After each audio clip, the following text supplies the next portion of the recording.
Hi గారు, welcome to our channel. ప్రస్తుతం మనతో పాటు దాము బాలాజీ గారు సీనియర్ జర్నలిస్ట్ ఉన్నారు. వారితో ఒకసారి మాట్లాడదాం. సార్ నమస్కారం. సార్ నమస్తే. సార్ హీరో మహేష్ బాబు గారికి ఈడీ నోటీసులు ఇచ్చింది సార్. ఇప్పుడు ఇది హాట్ టాపిక్ గా మారిపోయింది. అసలు ఏం జరిగింది, ఎందుకు ఈడీ నోటీసులు ఇచ్చింది, మరి విచారణకు కూడా హాజరు కావాలందంట కదా, మరి ఏం జరిగే అవకాశం ఉంది సార్ ఇష్యూలో? ఇప్పుడు తెలుగు రాష్ట్రాల్లో ఒక వార్త సంచలనంగా మారింది. అదేంటంటే ఇందాకే వచ్చిన న్యూస్, మహేష్ బాబుకి ఈడీ నోటీసులు ఇచ్చింది. 27వ తేదీ విచారణకు రమ్మని అందులో ఉంది.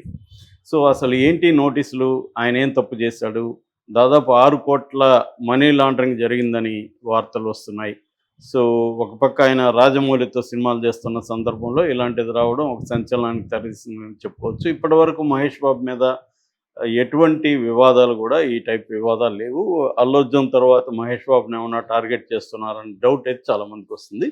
అసలు ఏంటి, ఎందుకు ఇచ్చింది ఈ నోటీసులు, మహేష్ బాబు ఏం తప్పు చేశాడు అనేది చూస్తే యాక్చువల్గా ఏం జరుగుతుందంటే, గత కొంతకాలంగా హైదరాబాద్ చుట్టుపక్కల, హైదరాబాద్ కావచ్చు చుట్టుపక్కల కావచ్చు, అనేక రియల్ ఎస్టేట్ కుంభకోణాలు బయటకు వస్తున్నాయి. సో లేటెస్ట్గా ఒక రియల్ ఎస్టేట్ కుంభకోణం బయటకు వచ్చింది. అదేంటంటే Surana group and Sai Surya developers అనే 2 సంస్థలు దాదాపు 100 కోట్ల పైన ప్రజల్ని ఏమార్చి డబ్బులు తీసేసుకొని వాళ్ళకి ప్లాట్లు ఇవ్వలేదు. సో దాదాపు 30 మందికి పైన మధురానగర్ పోలీస్ స్టేషను, ఇతర పోలీస్ స్టేషన్లలో కంప్లైంట్లు ఇచ్చారు. సో ఈ కంప్లైంట్ల బేస్ చేసుకొని ఈడీ రంగంలోకి దిగింది. సో ఈ కంప్లైంట్లో ప్రధానంగా ఉండేది ఏంటంటే, సురానా గ్రూప్ అధినేత నరేంద్ర సురానా, ఇతను భాగ్యనగర్ ప్రాపర్టీస్ లిమిటెడ్కి కూడా ఆయనే ఓనరు. అలాగే సాయి సూర్య డెవలపర్స్ ప్రైవేట్ లిమిటెడ్, దీని కంపెనీ ఓనర్ సతీష్ చంద్ర గుప్తా, ఈయన మీద ఆల్రెడీ 11 కేసెస్ ఉన్నాయి. సో లాస్ట్ నవంబర్లో కూడా ఈయన అరెస్ట్ అయ్యాడు, లాస్ట్ ఇయర్ నవంబర్లో కూడా. సో వీళ్ళిద్దరూ ఏం చేశారంటే కొన్ని వెంచర్స్ చేశారు. సాయి తులసి ఎన్క్లేవ్ కానీ, సన్ముఖ విలాస్ కానీ, తర్వాత గ్రీన్ మెడోస్ షాద్ నగర్లో, ఇలాగా హైదరాబాద్ చుట్టుపక్కల కొన్ని రియల్ ఎస్టేట్ వెంచర్స్ వేసేసి వీళ్ళు రకరకాల పద్ధతుల్లో ఫ్రాడ్ చేశారు. సో ఫస్ట్ పద్ధతి ఏంటంటే, ఇందులో ఫ్రాడ్ చేసిన మెథడ్ ఏంటంటే, అనాథరైజ్డ్ ల్యాండ్స్ని, అంటే వాటికి వీళ్ళ దగ్గర సెరా పర్మిషన్ కావచ్చు, లేకపోతే అది పంచాయతీలో ఉంటే పంచాయతీ పర్మిషన్ కావచ్చు, ఇలాగ అన్ని రకాల పర్మిషన్లు ఏమి లేకుండా అప్లై చేస్తారు పర్మిషన్లకి. అవి వచ్చుండవు, వస్తాయి రావు కూడా తెలియదు, కానీ వచ్చిందని చెప్పేసి వీళ్ళు ఏజెంట్లను పెట్టేసి హడావిడి చేసి పాంప్లెట్లు వేసేసి చేస్తారన్నమాట. పెద్ద ఎత్తున ఆఫీసును చాలా రిచ్గా తీసుకుంటారు. ఒకసారి మనం ఆ ఆఫీస్కి అడుగు పెట్టగానే మనకు అన్ని రకాల మర్యాదలు జరుగుతాయి. ఈవెన్ మధ్యాహ్నం లంచ్ టైంకి వెళ్తే మంచి లంచ్ పెడతారు మెస్ది. సో ఇలాగా మనల్ని ఒక ఇది చేసి తర్వాత మనకు కూడా ఒక ఆశ చూపించారు, నువ్వెవరన్నా ఒక ఫ్రెండ్కి కానీ తీసుకొస్తే నీకు కమిషన్ ఇస్తూ ఉంటారు. ఇలాగ మనకి ఈజీ కమిషన్ వస్తుంది, జస్ట్ ఒక ఫ్రెండ్ని పట్టుకుపోతే చాలు అని ఎవరినో ఒకరిని పట్టుకుపోవడం, ఇలాగా అనాథరైజ్డ్ ల్యాండ్స్ని చూపించి చేయడం. రెండోది మల్టిపుల్ సేల్స్, ఒకరికి అమ్మిన దాన్నే ఇంకొక 2-3 కూడా అమ్మేసేయడం. మూడోది ఫాల్స్ రిజిస్ట్రేషన్ హామీలు ఇవ్వడం, నీకు రిజిస్టర్ చేసేస్తాను అని చెప్పి సేల్ డీడ్ ఇచ్చేసేయడం, డబ్బులు అడ్వాన్సులు తీసుకునేయడం.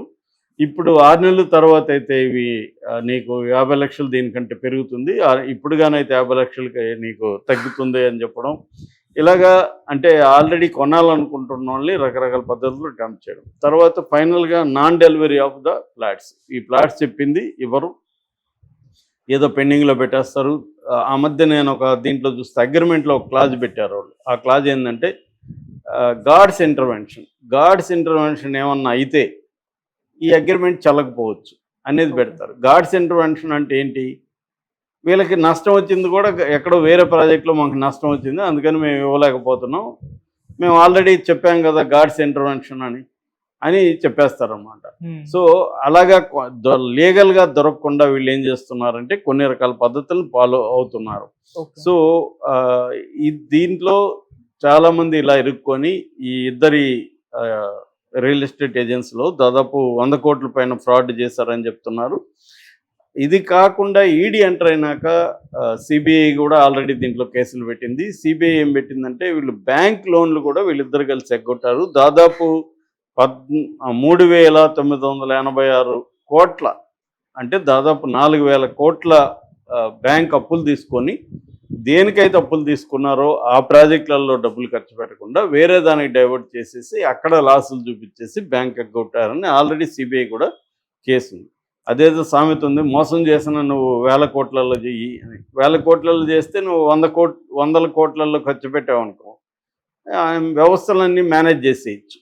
సో అదే 1,00,000 2 లక్షలు మోసం చేసి లోన్ కట్టకపోతే మన ఉన్నవన్నీ పట్టుకుపోవడం, వాళ్ళ మీద కేసులు పెట్టడం, లీగల్గా హరాస్మెంట్లు, పోలీస్ కేసులు ఇవన్నీ జరుగుతాయి. అదే 1000 కోట్లు అనుకో, మన ఇప్పుడు రఘురామకృష్ణరాజు వాళ్ళకి కూడా అదే అభియోగాలు ఉన్నాయి కదా, సిబిఐ కేసు ఉంది. ఆయనకి డిప్యూటీ స్పీకర్ ఇవ్వడానికి కూడా అది అడ్డు రాలేదు. అదే చిన్న వాళ్ళు అనుకో, వాళ్ళకి పదవులు ఉండవు, వాళ్ళకి ఏమైనా ఉద్యోగాలు ఉంటే వాటికి ఇబ్బంది, ఉద్యోగాలు కూడా ఉన్నవి పోతాయి. ఇటువంటి కండిషన్లో వీళ్ళిద్దరూ చేశారు. ఇప్పుడు మహేష్ బాబు ఏం చేశాడు, ఈ ప్రాజెక్టులని ఎండోర్స్ చేస్తూ అడ్వర్టైజ్మెంట్లో పాల్గొన్నాడు. వీళ్ళు తెలివిగా ఏం చేస్తారంటే పెద్ద పెద్ద హీరోయిన్లకి డబ్బులు ఇచ్చి వాళ్ళ దగ్గర ఎండోర్స్మెంట్ చేస్తారు.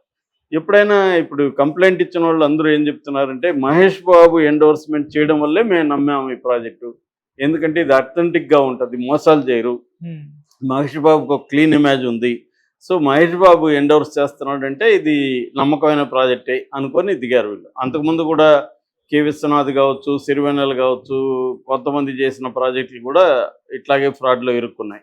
సో మనం ఏంటంటే ఒక నమ్మకమైన వ్యక్తులు, వీళ్ళు ఇది నమ్మకమైన ప్రాజెక్టులు మేము కూడా కొన్నాము అనేది చెప్తే మామూలు కొనేవాళ్ళు నమ్ముతారనమాట. ఈ టాక్టిక్స్లో వీళ్ళు చేశారు. సో మహేష్ బాబుకి ఈ ఎండోర్స్ చేసిన దానికి గాను 5,90,00,000 డబ్బులు ముట్టినట్టుగా ఈడీకి వచ్చింది. ఇందులో 3,40,00,000 చెక్ రూపంలోకి వెళ్ళింది, 2,50,00,000 క్యాష్ రూపంలోకి వెళ్ళింది. సో చెక్ రూపంలో ఇచ్చిందంటే దానికి అకౌంటింగ్ వ్యవహారాలు ఉంటాయి, కానీ ఈ 2.5 crore క్యాష్లో ఇచ్చిందంటే ఇది హవాలా ద్వారా, మనీ లాండరింగ్ ద్వారా వచ్చింది.